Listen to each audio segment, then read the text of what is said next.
The industrial automation piece is basically, doesn't take any of the craft out of it. It allows us to focus on the craft.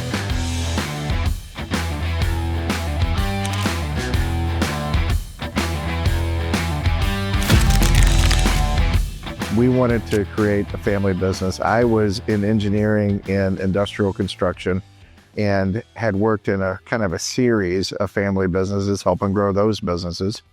We went to school in California, met in 1989, and pretty much have been together ever since.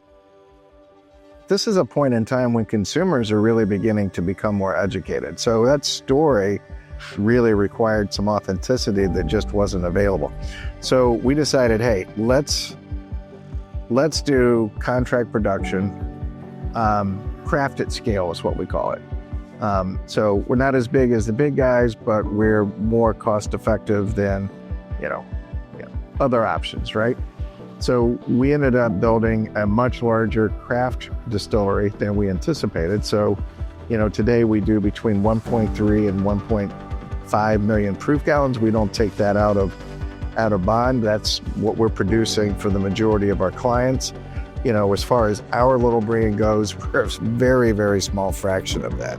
We work with like 160 different brands and different clients. Most are very small, but we give them the ability to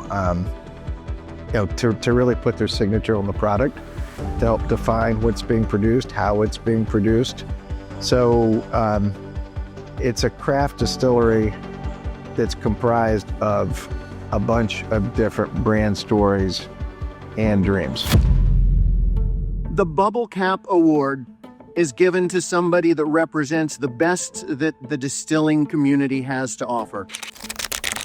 This is probably one of the most emotional wins that we've ever taken, because it was ADI and Bill Owens and that community of people that we met when we first had this crazy idea about building a distillery. When there was only 275 DSPs in the United States, we were like number 5 in North Carolina. Today there's 3,000 in the US, 139 in North Carolina. The recognition from that community that, hey, you've been doing this for more than a decade. We appreciate you. We appreciate what you've done for the industry. It just meant so much.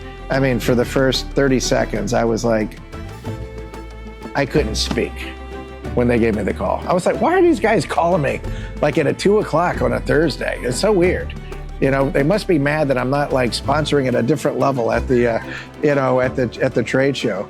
But I got on the phone and they gave me the news, and I was absolutely floored. It was more meaningful than they know. It's not an easy time in the industry. And to get good news doesn't come often enough. And to get good news saying, hey, we appreciate you, we appreciate what you've done for the industry and where this industry is today and where it's going, immensely gratifying and just meant so much.